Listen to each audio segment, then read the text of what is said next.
يرون فيها شمسا ولا زمهريرا ودانية عليهم ظلالها وظللت قطوفها تذليلا صدق الله العظيم.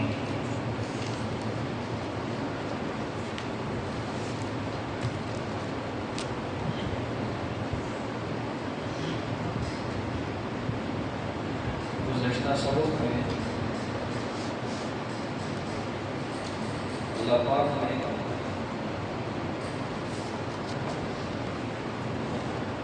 انسان کی پیدائش کے اوپر قیامت کے ثبوت پر ایک تفصیلی نمونہ پیش فرمایا ہے.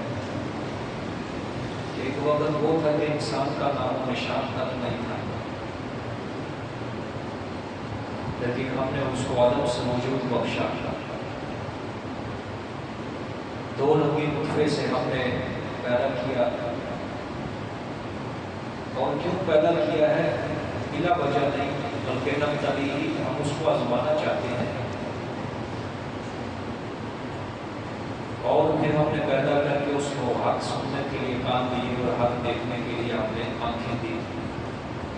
پھر اس کے بعد ہم نے اس کی سیدھے رستے کی طرف رہنمائی بھی کرتی، یا تو وہ شکر کر لے یا وہ کفر کر لے، یا شکر گزار بندہ بن جائے یا ناشکرا اللہ کا بن جائے، یہ اس کی مرضی ہے. اب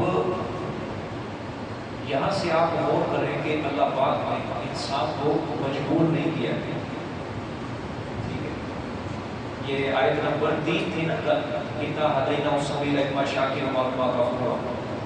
اللہ نے انسان کو مجبور نہیں کیا کہ سختی سے ڈنڈے کے زور پہ اللہ کرے اس کو چل شکر کر میرا ایمان لا. نہیں، ہدایت کا رستہ بھی اللہ نے واضح کیا ہے، گمراہی کا رستہ بھی اللہ نے واضح کیا. پھر انسان کو اللہ نے عقل دی، شعور دیا، فہم دیا، سمجھ دی، کتابیں دی، نبی بھیجی کتابیں سمجھانے کے لیے. ٹھیک ہے، یعنی اتنا بڑا اہتمام انسان کی ہدایت کے لیے کیا اللہ نے، اتنا زیادہ اہتمام انسان کی ہدایت کے لیے کیا اللہ نے. لیکن پھر بھی اگر انسان ہدایت قبول نہ کرے، اس کے رستے پر نہ چلے، تو پھر اس کی اپنی مرضی ہے، پھر وہ خود اپنی جہنم کو خرید رہا ہے. اولم نعمرہ ننقصہ فی الخلق. اللہ پاک قرآن میں کئی جگہ فرماتے ہیں کہ کل قیامت والے دن یہی سوال کریں گے، تجھے اتنی لمبی اتنی طویل عمر دی تھی تو کہاں گزاری ہے تم نے؟ تو بندہ کوئی عذر اللہ کے سامنے پیش نہیں کر سکے گا کہ کوئی بندہ اللہ کو کہے کہ میرے پاس تبلیغ کرنے والا، دعوت دینے والا تو آیا نہیں. مجبور اللہ پاک نے کسی کو بھی نہیں کیا، صرف اللہ نے دنیا میں رستے واضح کر دیے کہ یہ گمراہی کا رستہ ہے اور یہ نیکی کا رستہ ہے. اب عقل، فہم، شعور صرف اللہ نے یہی نہیں دیا. اگر اللہ عقل دیتا صرف تو انسان اس میں بھی مارا جا سکتا ہے، بلکہ اللہ پاک نے عقل، شعور، سمجھ دے کے کتابوں کو نازل کیا ہے. کیا کیا ہے؟ کتابوں کو نازل کیا کہ اپنی عقل سے نہیں تمہیں سمجھنا کہ یہ ہدایت کا رستہ، یہ گمراہی کرنا، بلکہ ہدایت کا رستہ وہ ہوگا جو ہم تیرے لیے نصاب بھیجیں گے، ہم تیرے لیے ضابطۂ حیات بھیجیں گے. سمجھ آ گئی ہے؟ میں آپ کو ایک اس کی دلیل دیتا ہوں. حضرت آدم علیہ السلام کو اللہ نے جنت سے جب نکالا تو زمین پر جب آئے تو روایات میں آتا ہے 300 سال تک حضرت آدم علیہ السلام اللہ کے آگے روتے رہے، مناتے رہے. ٹھیک ہے، لیکن وحی نہیں اتری تھی، وحی نہیں اتری تھی، اللہ کی طرف سے کوئی پیغام نہیں. حضرت حوا کہیں اور ہے، حضرت آدم کہیں اور ہے، روتے رہے، لیکن اپنی عقل کے اوپر منا رہے تھے. حضرت آدم علیہ السلام اپنی عقل کے ذریعے منا رہے تھے کہ اللہ ایسے مانے. اللہ نے فرمایا نا سورۃ بقرہ کے اندر فضل اللہ آدم ربہ کہ آدم نے اپنے رب سے کلمات سیکھ لیے. جب اللہ نے حضرت کو کلمات سکھائے تو پھر کون سے کلمات تھے؟ سورۃ اعراف کے اندر ربنا ظلمنا انفسنا وان لم تغفر لنا وترحمنا لنکونن من الخاسرین. انہوں نے یہ دعا مانگی تو پھر اللہ نے ان کی توبہ قبول کی. بات سمجھ میں آ گئی؟ صرف انسان کو عقل ہی نہیں دی اللہ نے کہ اپنے عقل کے ذریعے تو ہدایت کا رستہ واضح کرنا اور گمراہی کرنا، بلکہ جو ہماری کتاب کہے گی وہ ہدایت والا رستہ ہے، جو اس کے باہر ہوگا وہ گمراہی کا رستہ ہے. سمجھ آ گئی بات؟ اللہ نے مجبور نہیں کیا کسی کو. آگے دیکھیں جی آج کیسے پہنچا. ان الابرار یشربون من کأس کان مزاجها کافورا. اب یہاں سے اللہ پاک ایک بشارت ذکر فرمائیں گے کہ جنتیوں کے بارے میں کہ جو شکر گزار بندے، دیکھو اللہ پاک کی عادت مبارکہ ہے، ایک طریقہ ہے، جب اللہ کافروں اور مشرکوں کا ذکر کر دیتے ہیں تو پھر اللہ وہاں دونوں کا نچوڑ بھی نکالتے ہیں نتیجہ، ٹھیک ہے؟ دیکھیں اما شاکرا و اما کفورا لفظ آیا، یا شکر گزار بن جائیں گے یا نہ شکرا۔ آگے اللہ نے دونوں جماعتوں کا نتیجہ بھی نکالا، اگر نہ شکری کرے گا تو یہ سزا ہے، اگر شکر گزاری کرے گا یہ نعمتیں ہیں، ٹھیک ہے؟ اگر نہ شکرا بنا انا اعتدنا للکافرین سلاسل و اغلال و مساعیر، اور اگر اس نے شکر گزاری کی تو پھر ان الابرار یشربون من کأس کان مزاجها کافورا۔ سمجھ آ گئی ہے؟ ہاں اب دیکھیں جی ترجمہ، بے شک نیک لوگ یشربون پیئیں گے من کأس پیالے سے، کأس کہتے ہیں گلاس پیالہ، کان مزاجها کافورا، اب اس مشروب کی اللہ نے صفت بیان فرمائی ہے، کان مزاجها ہوگی اس کی ملاوٹ، ہوگی اس کی ملاوٹ، کافورا کافور کی، ٹھیک ہے؟ اس کی ملاوٹ کس کی ہوگی؟ کافور کی ملاوٹ ہوگی۔ آگے عینا یشرب بها عباد اللہ یفجرونها تفجیرا، فرمایا یعنی وہ چشمے، عینا یعنی وہ چشمے، یشرب جو پیئیں گے، بها ساتھ اس کے، عباد اللہ کون؟ اللہ کے بندے، سمجھ آ گئی؟ یفجرونها لے جائیں گے اس کو، یعنی کس کو؟ وہ کافور ملے مشروب کو لے جائیں گے، تفجیرا جاری کر کے، کس طرح؟ جاری کر کے، یہ نہیں فرمایا گلاس بھر کے، نہ، جاری کر کے اس چشمے کو اپنی طرف لے جائیں گے، ٹھیک ہے؟ قیامت کے دن اللہ کے فرما بردار اور نیک بندوں کو ایسے خوش ذائقہ مشروب کے ساغر اللہ پیش فرمائیں گے کہ اللہ نے فرمایا ان کے اندر ملاوٹ کس چیز کی ہوگی؟ کافور کی ملاوٹ ہوگی۔ سمجھ آئی؟ کس کی ملاوٹ ہوگی؟ کافور کی ملاوٹ ہوگی۔ یعنی اللہ نے آگے اس کی تفصیل بیان فرمائی، وہ چشمے جس سے وہ پیئیں گے نا اللہ کے بندے، تو وہ اس کو جاری کر کے لے کر جائیں گے، ٹھیک ہو گیا؟ اب وہ یہاں سے مفسرین کی دو جماعتیں ہیں، دیکھیں پہلی آیت کے اندر اللہ فرما رہے ہیں ابرار، دوسری آیت کے اندر اللہ فرما رہے ہیں عباد اللہ۔ پہلی آیت کے اندر کیا ہے؟ ابرار، دوسری آیت کے اندر عباد اللہ۔ اب مفسرین کے یہاں پہ دو طبقے ہیں، ابرار اور عباد اللہ، دو جماعتوں کو اللہ نے ذکر کیا ہے۔ ابرار اونچے درجے کے متقی اور عباد اللہ نیچے درجے کے متقی، ٹھیک ہے؟ تو نہ ابرار جو ہے نچلے درجے کے اور عباد اللہ اونچے درجے کے، ٹھیک ہے؟ دیکھیں اللہ قرآن کے اندر ایک چھوٹی سی بات، ان الابرار جو متقی ہوں گے کم درجے کے، وہ پیئیں گے کافور ملی ہوئی، اس کے اندر ملاوٹ کی جائے گی، کیا کی جائے گی؟ ملاوٹ کی جائے گی۔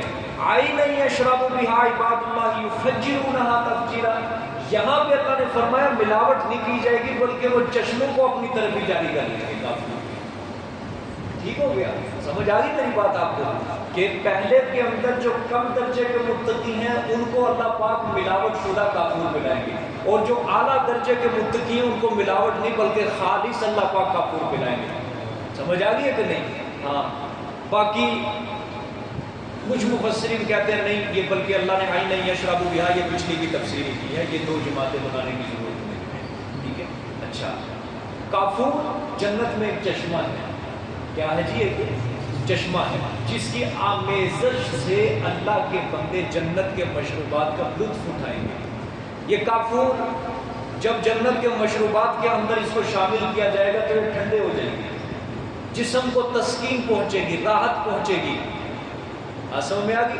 ایک خاص قسم کی راحت، تسکین، آرام، سکون، اطمینان اس کے جسم کو پہنچے گا۔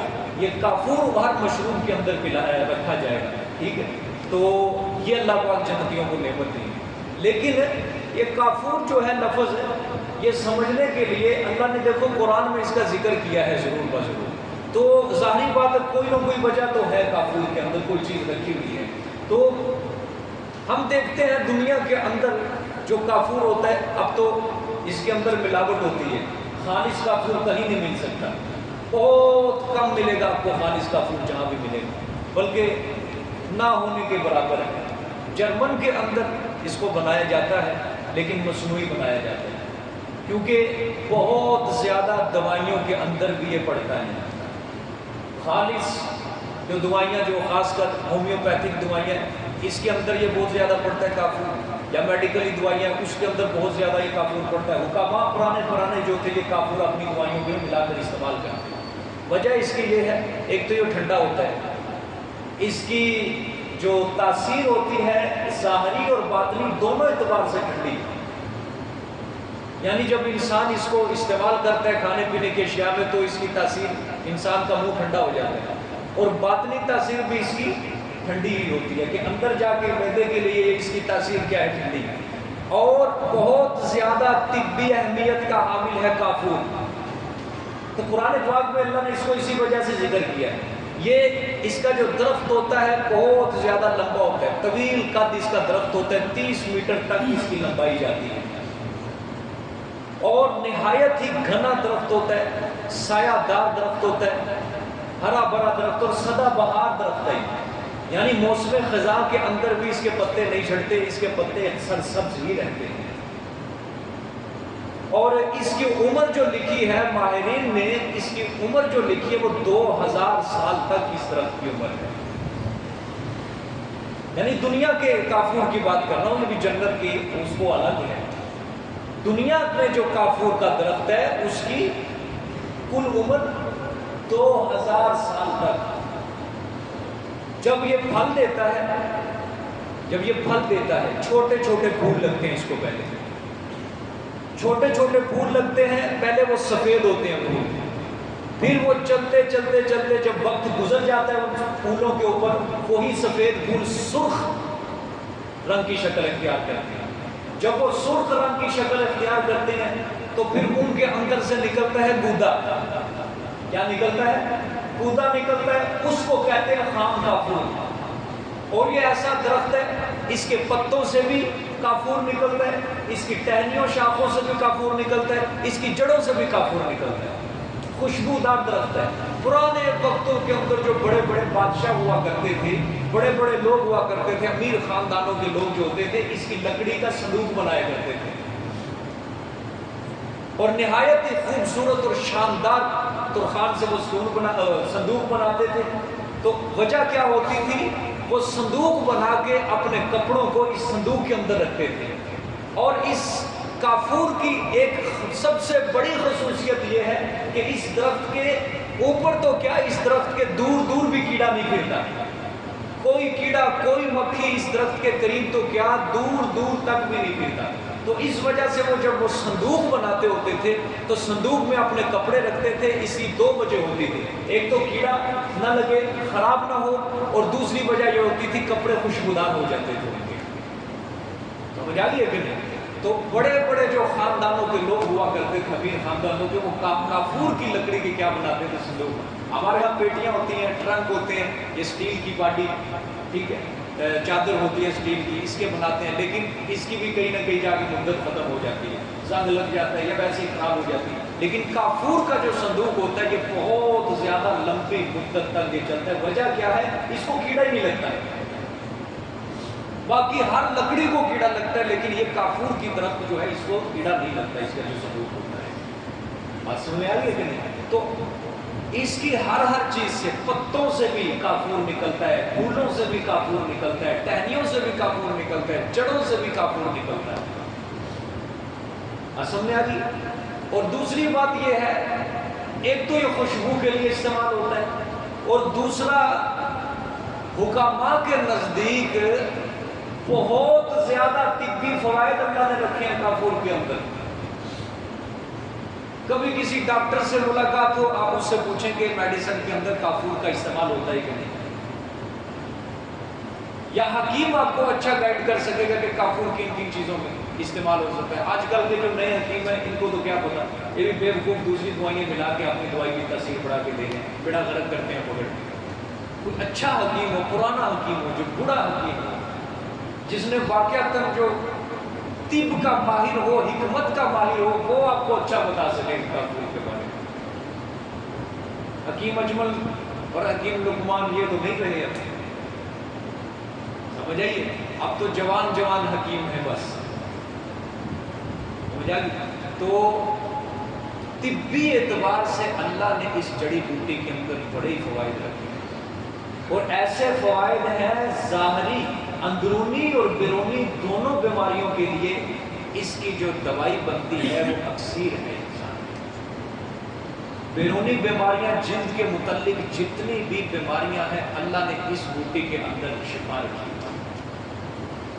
جلد کے متعلق، چہرے کے متعلق، داغ دھبے دانے، یا کسی کو الرجی ہوگی، خارش ہوگی، اللہ نے اس جڑی بوٹی کے اندر شفا رکھی۔ اندرونی بیماریاں حکماء لکھتے ہیں کہ معدے کے لیے، گردوں کے لیے، پیشاب پخانہ اگر کسی کا خراب ہو گیا، مثانہ خراب ہو گیا، کسی کا ہاضمہ خراب ہو گیا، حتیٰ کہ دل کی کیفیت اگر اس کی بگڑ چکی ہے، دل کا مریض بھی ہے، اللہ نے اس کافور کے اندر اللہ نے شفا رکھی ہے۔ یعنی اتنی بیماریوں کے لیے اللہ نے اس کے اندر شفا، وہی تو قرآن کے اندر اللہ نے ذکر نہیں کیا اس درخت کا کہ کافور کو ملا کر ان کو مشروبات دیے جائیں گے۔ ظاہری بات ہے جو کافور کو ملا کے مشروبات پئیں گے تو خاص قسم کی راحت اور تسکین ان کو حاصل ہوگی۔ لیکن ایک اور میں اس کے متعلق یہ بھی پڑھ رہا تھا کہ اگر نہانے والے پانی کے اندر اس کا تیل کافور کا ملا کر اگر انسان اس پانی سے اگر نہا لے تو ایک عجیب قسم کی راحت اور سکون وہ محسوس کر سکتا ہے اس میں۔ یہی کافور کا جو تیل، اس کا تیل بھی بنتا ہے سر پہ لگانے کے لیے، یعنی جہاں مرضی اس کو استعمال کر لو یہ راحت اور تسکین ہی ہے۔ کھانے کے لیے استعمال کر لو تو کئی بیماریوں سے شفا اللہ پاک نے رکھی ہے۔ جسم پہ لگانے کے لیے رکھ لو، جسم پہ اگر کوئی داغ دھبا، کوئی کسی قسم کی بیماری ہے وہ بھی اس کے لیے اللہ تعالیٰ نے شفا رکھی ہے۔ راحت کے لیے استعمال کرو تو راحت کے لیے بھی اکثیر ہے۔ اللہ پاک آپ صلی اللہ علیہ وسلم کی کیا حدیث ہے؟ آپ نے فرمایا اللہ نے دنیا کے اندر سوائے موت کے ہر بیماری کی شفا رکھی ہوئی ہے۔ سوائے موت کے ہر بیماری کا کیا رکھا ہے؟ علاج رکھا ہوا ہے سوائے موت کے۔ موت کا علاج نہیں، باقی ہر چیز کا علاج ہے۔ یہ میدا ہے، جو میدا اس کے اندر ایک بیماری لگتی ہے جس کو کیا کہتے ہیں؟ السر، زخم ہو جاتے ہیں میدے کے اندر، لا علاج بیماری۔ جب یہ میدے کے اندر زخم ہو جائے وہ آخر تک انسان کو موت تک یہ ساتھ چلتی رہتی ہے۔ اللہ بچائے سو بار انسان کے ہاضمے کا نظام درست ہو جاتا ہے، ختم ہو جاتا ہے، خراب ہو جاتا ہے، طبیعت بوجھل خراب، ہر وقت 24 گھنٹے نہ اس کو نیند اچھی آ رہی ہے، بس ہر وقت بے چینی لگتی ہے۔ جب ہم سیر و تفریح کے لیے گئے تھے ادھر کی طرف جو چوٹی سر کرنے کے لیے، وہاں کے وہ پہاڑ کی چوٹی کے اوپر اللہ نے ایک جڑی بوٹی لگائی ہے۔ وہاں کے مقامی لوگوں نے بتایا کہ یہ جو جڑی بوٹی ہے اس کی جڑ جو ہے اس کو اکھیڑ کے جڑ کو سکھا کے پیس کے پانی کے اندر گھول کے پیے تو یہ جس کے میدے کے اندر زخم ہوتا ہے صرف 3-4 دنوں کے اندر وہ زخم ٹھیک ہو جاتا ہے اور لوگ آگے لے کے جاتے ہیں۔ لیکن جس نے لینے کے لیے جانا ہے وہ پہلے اپنا بھی اسٹام لکھ کے جائے، یا مریض کو بچا لے یا اپنے آپ کو بچا لے۔ وہ پہاڑ کی چوٹی کہاں، وہ لے کے بھی آیا لے آئے، پڑی ہوئی ہے، اگر کسی کو چاہیے تو اسے لے لے۔ تو اللہ نے دیکھو کہاں رکھی ہوئی ہے، پہاڑ کی چوٹی کے اوپر وہ لگی ہوئی ہے۔ وہ پہلے جائے 4 گھنٹے اوپر پیدل چڑھائی چڑھے، وہاں سے پھر اس کی جڑ لے کے آئے، پھر نیچے لائے اس کو، پھر اس کو سکھائے اور پھر اس کو پانی کے اندر کھول کے پیے۔ اللہ نے ہر بیماری کی شفا رکھی ہے، لیکن کسی کو یہ انسان کو اللہ عقل دیتا ہے کہ کس جگہ پہ اس بیماری کی شفا پڑی ہوئی ہے۔ تو اب یہ کافور کا درخت ہے تو یہ بھی کون سا آسانی سے ہوتا ہے؟ اس کی پیداوار پاکستان کے اندر نہیں ہے، صرف پاکستان میں ایک جگہ یہ درخت لگا ہوا ہے، وہ بھی 2-3 درخت ہیں، لاہور کے اندر جناب باغ کے اندر ہے، اور ایک درخت ہے اس کی عمر تو کہتے ہیں 200 سال تک، 200 سال پرانا کافور کا درخت ہے، وہ لمبا چوڑا اس کا تنا ہے، وہاں لگا ہوا ہے۔ سب سے زیادہ اس کی پیداوار جو ہے وہ چین کے اندر ہے۔ اصل کافور جو ہے وہ نہیں مل سکے گا. اگر کسی نے لے کے جانا ہے پتوں سے خود نکالنا ہے تو لاہور جائے, ٹکٹ کرائے, وہاں سے لے کر. اور میرے خیال سے اس کے ارد گرد بھی ظاہری بات ہے یہ نایاب درخت ہے, اس کی حفاظت کے لیے انہوں نے بڑی زبردست ذمہ داری رکھی ہوئی. یہ جو لگاتے ہیں نا میت کو, کافور لگاتے ہیں میت کو, اس کے آپ صلی اللہ علیہ وسلم نے فرمایا کہ اس کے سجدے والے اعضاء پہ کافور ملا کرو. پورے جسم کو بھی مل دو تو کوئی حرج نہیں, لیکن خاص کر اس کے سجدے والے اعضاء. وجہ کیا ہے؟ اس کی تعظیم ہے کہ 7 اعضاء پر سجدہ ہوتا ہے. ایک پیشانی ہے, 2 ہاتھ ہیں اور 2 گھٹنے ہیں اور 2. اس جگہ پہ کافور ملا جائے گا, یعنی پیشانی پر کافور ملا جائے گا, اور ہاتھ کی ہتھیلیوں پر اور گھٹنوں پر اور پاؤں کے اوپر نیچے اس کے, کیونکہ یہ سجدے والے اس تعظیمن. وجوہات اس کی کیا ہے؟ وجہ اس کی یہی ہے کہ جب یہ کافور لگا دیا جائے گا تو قبر کے اندر جب وہ جائے گا تو بہت دیر تک اس کی جو میت ہوگی وہ کیڑے مکوڑوں سے محفوظ رہے گی. کیونکہ میں نے کہا نا کافور کے قریب یہ کیڑا مکوڑا مکھی تک نہیں آ سکتے. سمجھ آ گئی نا بات؟ اس وجہ سے میت, اگر کوئی اور خوشبو بھی لگا دے میت کو تو وہ بھی جائز ہے, لیکن کافور جو ہے یہ سنت ہے کہ اس کے سجدے والے اعضاء کے اوپر کیا ملا جائے گا کافور. خاص کر سجدے والے اعضاء, پورے جسم کو مل دو کوئی حرج نہیں. پیشانی کے اوپر, 2 ہاتھوں کے اوپر اور گھٹنوں کے اوپر, اور کہاں؟ پاؤں کے نیچے جہاں سجدے والے اعضاء ہیں ان کے اندر کافور. باقی اور خوشبو بھی لگا سکتے ہیں, لیکن اتنی لگاؤ کہ جو زیارت کرنے والے ہیں وہ اچھی زیارت کر سکے میت کی.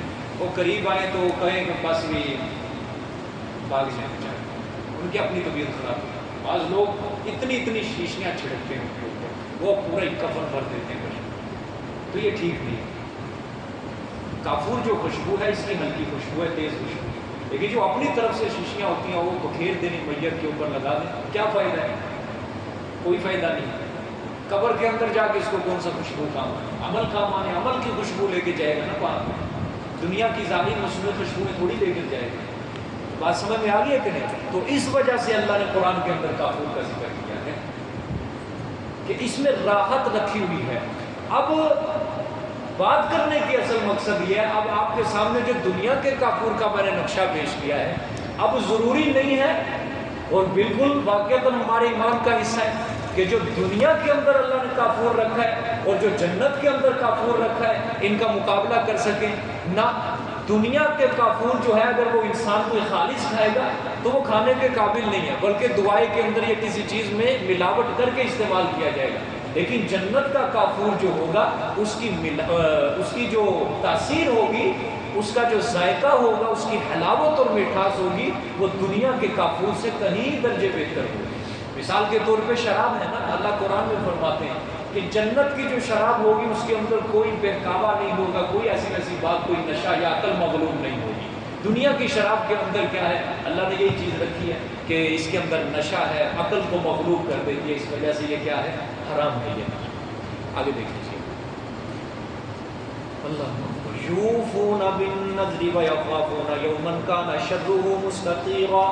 فرمایا اچھا اب اوصاف ابرار, اوصاف عباد اللہ ذکر کریں گے. فرمایا یہ کافور یوں ہی نہیں ملے گا, یہ کافور ملے مشروب کے ساغر یوں ہی نہیں ملیں گے, بلکہ یہ ابرار جو ہیں جن کو ملیں گے ان کی صفتیں پڑھو. اللہ نے فرمایا ان سے اوصاف کو اپناؤ پھر ملیں گے. تو یہاں اللہ نے پہلی صفت ذکر کی, پورا کرتے ہیں وہ بالنظری, نظر کو کیا کرتے ہیں؟ پورا کرتے ہیں نظر کو, ٹھیک ہے. وَيَخَافُونَ, اور ڈرتے ہیں یومن, اس دن سے, ٹھیک ہے. کان شرہ مستطیرا, جو ہوگی اس کی سختی لمبی. مستطیرا کا مطلب لمبی. آپ کے کیا معنی لکھا ہے؟ ٹھہر جانے والی, پھیل جانے والی, ہاں لمبی پھیل جانے والی, ٹھیک ہوگا, دونوں ٹھیک ہے معنی. شرہ اس کی سختی, اس کی برائی, مستطیرا پھیل جانے والی, لمبی. اب دیکھیں پہلی صفت اللہ نے بیان کی ہے کہ یہ وہ لوگ ہیں جو اللہ کی نظروں کو کیا کرتے ہیں؟ پورا کرتے ہیں. اب سب سے پہلے نظر سمجھیں, نظر کس کو کہتے ہیں؟ نظر اس کو کہتے ہیں کہ شریعت نے آپ کے اوپر کوئی کام ضرور واجب نہیں کیا، اپنی طرف سے انسان اس کام کو اپنے اوپر واجب کر لے اور وہ کام پورا کرے، اس کو کیا کہتے ہیں؟ نظر کہتے ہیں کہ شریعت نے واجب نہیں کیا بلکہ اپنی طرف سے اپنے اوپر کیا کر لے؟ واجب کر لے، اس کو کیا کہتے ہیں؟ بولو سارے، نظر کہتے ہیں عربی کے اندر، اور فارسی کے اندر کیا کہتے ہیں؟ نیاز۔ فارسی کے اندر کیا کہتے ہیں؟ بولو سارے، نیاز۔ اس لیے جو کہتے ہیں نا نظر اللہ نیاز حسین، یہ دھوکہ دیتے ہیں، ٹھیک ہے؟ فارسی کے اندر اس کا معنی نیاز ہے، اور عربی میں کیا کہتے ہیں؟ نظر کہتے ہیں۔ یہ چیز بھولے گی تو نہیں، لفظ تو نہیں بھولے گا۔ لوگ آپ کو کہیں کہ نہیں جی نظر اللہ کی ہے، ویسے نیاز ہے حسین کی، ٹھیک ہے؟ تو یہ نیاز بھی کیا ہے؟ نظر ہی ہے۔ سمجھ میں آ گئی ہے کہ نہیں؟ ہاں، تو فرمایا وہ پورا کرتے ہیں نظر کو، یوفون مطلب پورا کرتے ہیں۔ اچھا جی، اب یہاں پہ دیکھیں اللہ تعالیٰ نے بڑی عجیب نقطہ بیان کیا، یہاں پہ پورا کرتے ہیں نظر کو۔ اہل جنت کی جو جزائے تعظیم اور ان کو انعامات مل رہے ہیں، یہ یوں ہی نہیں مل رہے۔ فرمایا دیکھو اپنے اوپر جو واجب کرنے ہیں چیز کو، حالانکہ ہم نے ان کے اوپر ضروری قرار نہیں دی، اپنے اوپر خود واجب کر رہے ہیں، اس کو بھی کیا کر رہے ہیں؟ پورا کر رہے ہیں۔ لیکن جس چیز کا اختیار ان کے پاس نہیں ہے، مثلا اللہ کی طرف سے جو واجبات ان کے اوپر مقرر کیے گئے ہیں یا فرائض مقرر کیے گئے ہیں، تو ان کے بارے میں یہ کتنا اہتمام کریں گے ان کو پورا کرنے کے لیے۔ یعنی جو چیز ہم نے ان کے اوپر واجب نہیں کی بلکہ اپنی طرف سے یہ شریعت کے کاموں کو اپنے اوپر واجب کر رہے ہیں، ان کو کرنے میں، پورا کرنے میں کتنا زیادہ اہتمام کر رہے ہیں۔ اور پھر جو نماز جو اللہ نے واجب کی ہے، فرض کی ہے، باقی جو اس کے علاوہ واجبات اللہ نے مقرر کیے ہیں، اس کو پورا کرنے کے اندر یہ کتنا زیادہ اہتمام کرتے ہوں گے۔ اعلیٰ مومنوں کی علامت اللہ پاک نے یوفون بالنذر کے اندر بیان کیا۔ تو نظر جو ہے یہ ایک بہت وسیع معنی رکھتا ہے اپنے اندر۔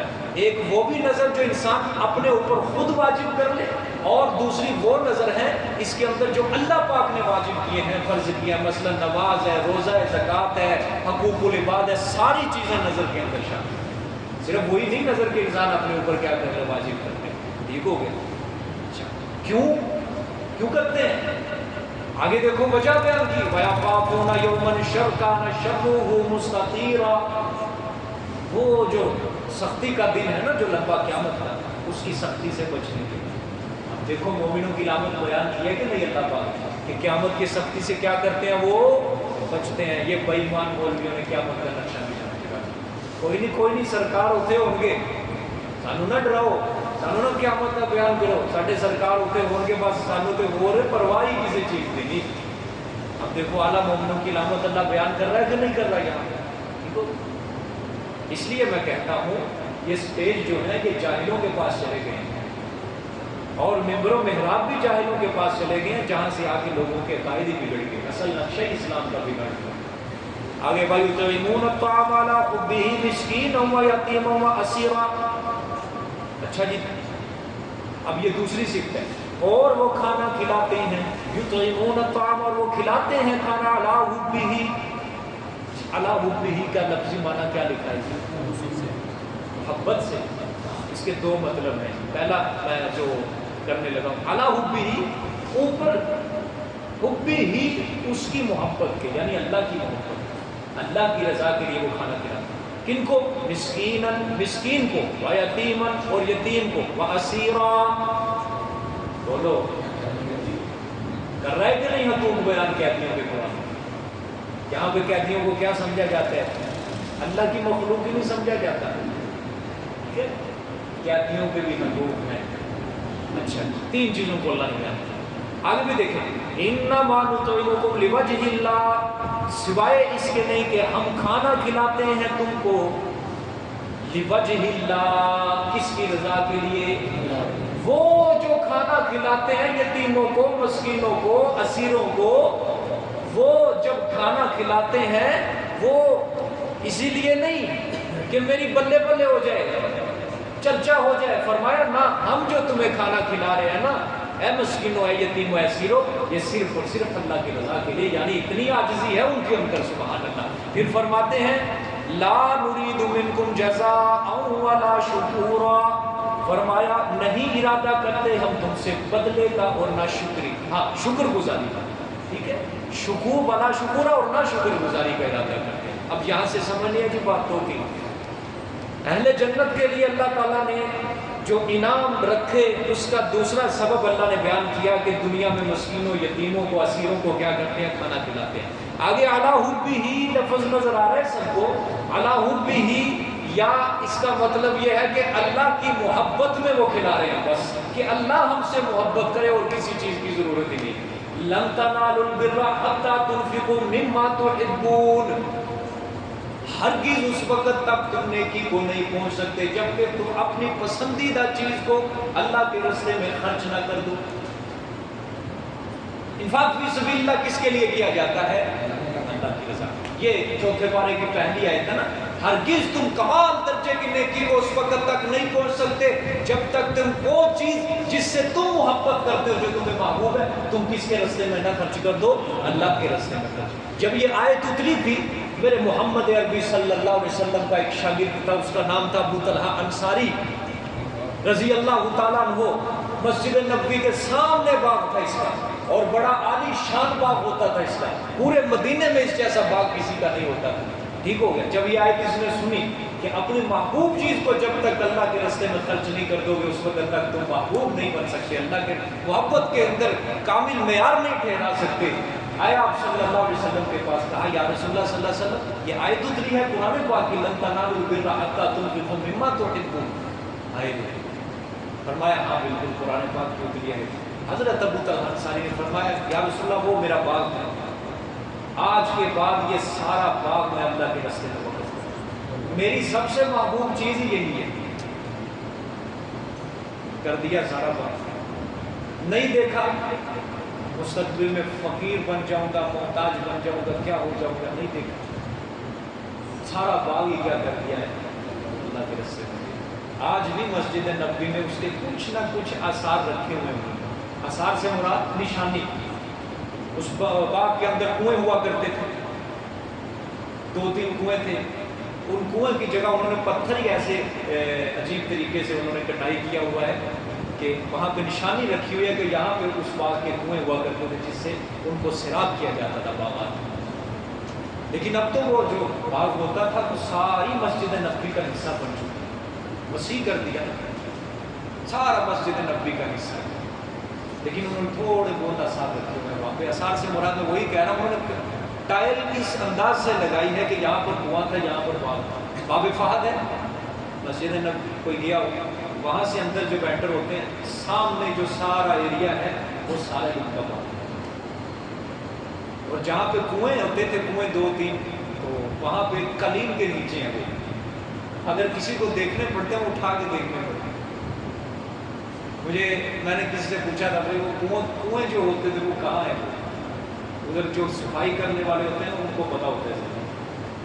انہوں نے کہا وہ قالین ہے اس کے نیچے. میں گیا وہاں پہ وہ انڈونیشیا کے 3-4 بندے وہ اس قالین کے اوپر بیٹھے, میں نے اٹھایا قالین, وہ حیران ہوئی کر کے آ رہا ہے. تو جب انہوں نے دیکھا نا نیچے گول گول نشان بنے ہوئے تھے وہ پھر سمجھے کوئی نہ کوئی چیز ہو ہے. وہ پریشان ہوئے, ایک دوسرے سے پوچھنے لگے. تو پھر ان کو تو ظاہری بات نہیں زبان آتی, نہ میں ان کی زبان جانتا نہ وہ جانتا. پھر انہوں نے کسی سے دوبارہ پوچھا, کسی سے جو جانتا ان کی زبان, پھر اس کو سمجھایا کہ یہ وہ فلانی جگہ ہے. پھر پتہ چلا اللہ بڑے بڑے آثار ہیں مسجد نبوی کے اندر, بڑی بڑی زیارات ہیں, بہت بڑی بڑی زیارات. اصحاب رسول کے مکانات جتنے بھی ہوا کرتے تھے نا, آج جہاں مسجد نبوی ہے وہ اسی میں تھے, اسی حصے, کیونکہ توسیع کر دی گئی ہے. ازواج مطہرات کے مکانات ہوتے تھے. آپ صلی اللہ علیہ وسلم کی بیوی ہو گئے وہ روزے کے ارد گرد سارے حضرت بی بی فاطمہ سب مسجد نبوی کے اندر آ چکا ہے, ختم کر کے واپس. ستون ہوتے ہیں ریاض الجنہ کے اندر, ستون ہے, ہر ستون کی الگ فضیلت ہے. ہمارے لوگ کیا کرتے ہیں ریاض الجنہ جب پر نفل پڑھنے نکل جاؤ ادھر سے. اللہ کے بندو ہر ستون کا نام ہے, ہر ستون کے قریب نفل پڑھنے کی الگ فضیلت ہے. محراب کے سامنے آپ صلی اللہ علیہ وسلم کے منبر کے سامنے ستون ہے, ستون عائشہ, اس کے قریب نفل پڑھنے کی کتنی زیادہ فضیلت ہے. لوگ اگر آپ صلی اللہ علیہ وسلم نے فرمائی تھی یہ بات اپنی زندگی میں کہ میرے اس ریاض الجنہ کے اندر ایک ستون ایسا ہے کہ جگہ ایسی ہے کہ اگر اس جگہ پر نماز پڑھنے کا ثواب اگر کسی کو پتہ چل جائے تو تم قرآن اندازی کرو گے، پرچیاں ڈالو گے کہ آج میں نماز یہاں پڑھوں گا، آج میں یہاں نماز پڑھوں گا. لیکن آپ صلی اللہ علیہ وسلم نے اپنی زندگی میں نہیں بتایا تھا. آپ کے بعد حضرت عائشہ صدیقہ سے صحابہ نے پوچھا تھا کہ وہ کون سی جگہ ہے ریاض الجنہ کے اندر، تو پھر حضرت عائشہ نے اس کی نشاندہی کی تھی وہ یہ جگہ ہے. تو پھر انہوں نے وہاں پہ وہ ستون کھڑا کر دیا، اس ستون کا نام رکھ دیا ستون عائشہ. اسی طرح ایک مشہور ستون ہے ستون ابو لبابہ. یہ وہ ستون ہے جہاں پہ آپ صلی اللہ علیہ وسلم کے صحابی تھے ایک ابو لبابہ، جنہوں نے ایک چھوٹی سی خیانت کر دی تھی بنو قریظہ کے اندر. انہوں نے جا کے اپنے آپ کو ستون سے باندھ لیا تھا کہ میری جب تک توبہ قبول نہیں ہوتی میں اس وقت تک اپنے آپ کو کھولوں گا نہیں.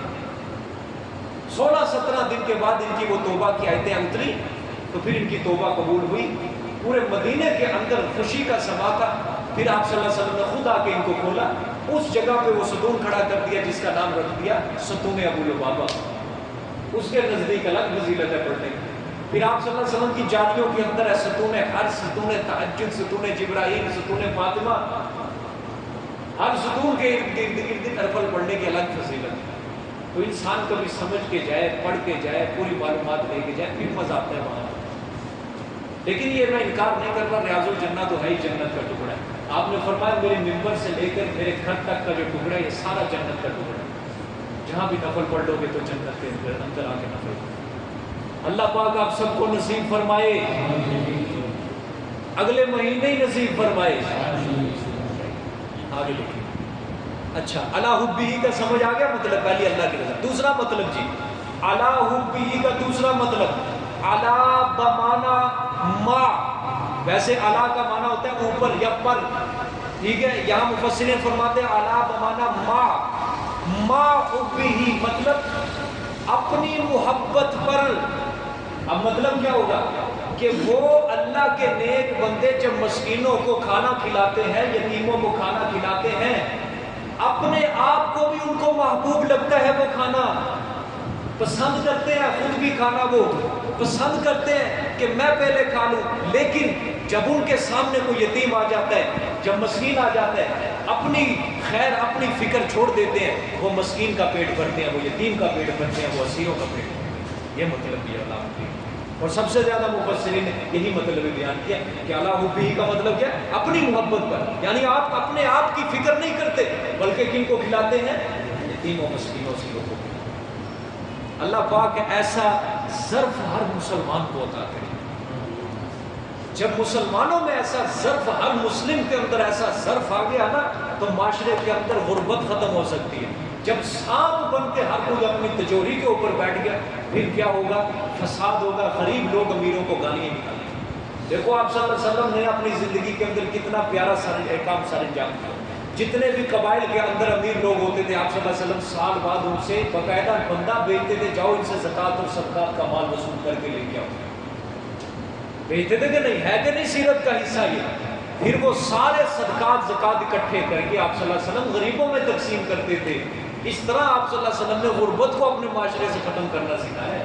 ابو بکر صدیق کے دور میں ایک قبیلہ تھا، اس نے زکوٰۃ دینے سے انکار کیا.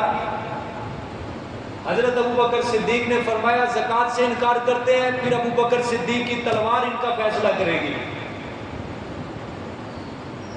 اگر آج بھی ابو بکر صدیق کی سیرت کو زندہ کرے کوئی حکمران کہ جو مالدار نہیں زکوٰۃ دے رہے، نہیں نکال رہے، جو حصہ مقرر ہے ان کے اوپر، ان کے خلاف پھر جہاد کرو، ان کے لیے قید رکھو، ان کے لیے جرمانے عائد کرو ان کے لیے. اچھا بعض لوگ پتہ کیا کرتے، کہتے ہیں ہم تو صدقہ پورا سال نکال رہے ہیں تو زکوٰۃ ہم کیوں نکالیں؟ وہی صدقہ نفل ہے، زکوٰۃ فرض ہے. آپ نفلی نماز پڑھ لو، آپ کیا کہو گے؟ فرض نماز ساقط ہو گئی. اسی طرح زکوٰۃ فرض ہے، جتنے مرضی نفلی صدقات دے دو، زکوٰۃ ساقط ہے نہیں ہو سکتی. ٹھیک ہو گیا؟ زکوٰۃ فرض رہے گی، سال بعد جو آپ کا حصہ بنتا ہے جتنا کل مال میں سے یعنی 2.5% حصہ وہ دینا پڑے گا زکوٰۃ، وہ معاف نہیں ہو سکتی کبھی. یہ لوگوں کو سمجھایا کرے. لوگوں کے ذہنوں میں یہ شیطانی وسوسہ ہے کہ جی پورا سال خیرات کر تو رہے ہیں، کبھی فلانے غریب نے، فلانے غریب نے، فلانے بے وقت نہ. زکوٰۃ جو حصہ ہے وہ اللہ کا آپ نے دینے. نماز میں بھی لوگ ایسے کرتے ہیں، نفل نماز پڑھتے رہیں گے، فرض نماز کے اندر کوتاہی کرتے ہیں۔ یعنی جب باری آتی ہے نا صلاۃ الحاجہ، صلاۃ الحاجہ، حاجت کے لیے نفل پڑھیں، اس کے اندر خشوع خضوع، پورا خشوع، پورا اعتماد، توجہ اللہ، نظر اللہ، کیا ہے وہاں پہ اپنا مطلب ہے۔ اور جب باری آتی ہے فرض کی، وہاں پہ دوڑ جاؤ، دو ٹکرے ماری اور چلے گئے، کوئی خشوع خضوع کوئی کچھ نہیں۔ لیکن جو نفل اپنی طرف سے صلاۃ الحاجہ پڑھا اس کے اندر کیا مطلب ہے، جتنے خشوع خضوع سے پڑھوں گا اپنی حاجت اتنی کیا ہوگی، سمجھاگی اللہ پاک۔ اچھا تیسری بات ہے جی یہاں پہ اسیرات کو سمجھنا ہے، قیدیوں کے حقوق۔ اسلام نے قیدیوں کو حقوق دیے ہیں، یہ نہیں کہ قیدی جیل کے اندر آپ نے رکھ دی، ان کو کھانا پلانا چھوڑ دو، ان کو کھانا بھی برا دو، نہ پانی کا ان کا خیال رکھو۔ انسانی ہمدردی کی حد تک آپ کو ان کی سزا کے ساتھ ساتھ انسانی ہمدردی کی حد تک آپ کو پورے حقوق رکھنے ہوں، ان کے کھانے پینے کا، ان کی صحت کا انتظام پورا رکھنا ہوگا، واجب ہے، اسلام نے واجب قرار دیا ہے۔ پاکستان کی جیلوں سے اللہ بچائے محفوظ رکھے، اس سے اچھی جیلیں جو ہے وہ سعودی عرب کی ہے، اسی طرح اچھی جیلیں اس سے کہیں بہتر ہے۔ اور پاکستان کی سب سے سخت جیل کون سی ہے پتہ ہے؟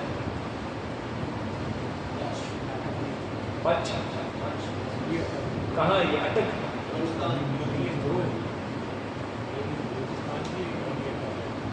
ٹھیک ہو گیا۔ ایک جیل میں بھی آپ کو بتاتا ہوں، ہے بھی سخت ہے، اور ہمارے اللہ والے جنہوں نے حق کے لیے آواز اٹھائی، بڑی بڑی آواز اٹھائی اور حق کے لیے انہوں نے جیل کاٹی، وہ میاں والی کی جیل ہے۔ سید عطا اللہ شاہ بخاری رحمۃ اللہ علیہ نے میاں والی کی جیل کاٹی، غازی الدین شہید رحمۃ اللہ علیہ نے میاں والی کی جیل کاٹی، اور بڑے بڑے اللہ والے جنہوں نے انگریز کی آنکھ میں آنکھ ڈال کے ٹکر لی، پوری مقابلہ کیا، میاں والی کی جیل کاٹی ہے۔ اور اس جیل کے اندر بیٹھے کون ہوتے تھے؟ مسلمان ہوتے تھے، تھانے دار، انگریزوں کے پٹھوں ان کے ہاتھوں پہ بکے ہوئے غلام ہوتے تھے، جو اپنے کے خلاف دغا بازیاں کر کے جیل میں رکھتے تھے۔ یہ تو شروع سے کام چلتا رہا، آپ کیا سمجھتے ہیں تقسیم کے بعد یہ ہمارے سے ایسے کرتے ہیں؟ یہ شروع سے چلتا رہا، جب سے انگریز اس میں داخل ہوا۔ جہاں کی جو جیلیں ہیں بڑی سخت ہیں، میاں والی کی جیل بھی کافی سخت ہے، سمجھ آ گئی کہ نہیں؟ بلکہ ہمارے بہت بڑے عالم تھے، دشمنان صحابہ کے خلاف بڑا کام کیا، انہوں نے نام نہیں لیتا، جیل کے اندر رکھا گیا، صبح و شام روٹی پھینکتے تھے۔ اب جیل کیسی ہے؟ وہ صرف ایک خانہ ہے جیل کے اندر، بہت بڑا مجرم جو دنیا والوں کی نظر میں، اور اللہ کی نظر میں وہ بہت بڑا مومن، اور دنیا کی نظر میں وہ بہت بڑا مجرم، عالمی دہشت گرد ہے، اس کو اس خانے میں رکھا جاتا ہے، پورا دن 24 گھنٹے کھڑا رہنا ہے، اور ارد گرد جو ہے لوہے کی سلاخیں، چاروں جانب لوہے کی سلاخیں، اور ان سلاخوں کے آگے باریک کیا ہوا ہے، ان کی چونچ کو باریک کیا ہوا ہے، تیز کیا ہوا ہے، تاکہ اگر بیٹھنے کی بھی کوشش کرے تو اس کے جسم کے اندر گھس جائے۔ کھڑا رہنا 24 گھنٹے، اور صبح شام روٹی جو پھینکنی ہے صرف آدھی روٹی پھینکنی ہے، صبح کو روٹی پھینکنی ہے آدھی، وہ سلاخوں سے یوں آتے آتے آتے آتے اس کے پاس پہنچ گئی، ہاتھ میں آ گئی، نیچے گر گئی، بس وہ دوبارہ نہیں کھا سکتی۔ اسی طرح شام کو یہ ایسی جیلیں بھی حق والوں نے کاٹی ہیں۔ یہاں تو وہی بستروں کے اندر، بستروں کے اوپر دین مل رہا ہے، سمجھ آئیے کہ نہیں؟ اس لیے قدر نہیں ہے۔ یوسف علیہ السلام نے بھی جیل کاٹی ہے، حضرت محمد عربی صلی اللہ علیہ وسلم نے بھی جیل کاٹی ہے، بڑے بڑے مجدد الفسانی رحمۃ اللہ علیہ نے جیل کاٹی ہے، سبحان اللہ۔ جس بادشاہ کے ساتھ ٹکر لی نا مجدد الفسانی رحمۃ اللہ، سبحان اللہ، قید کر دیا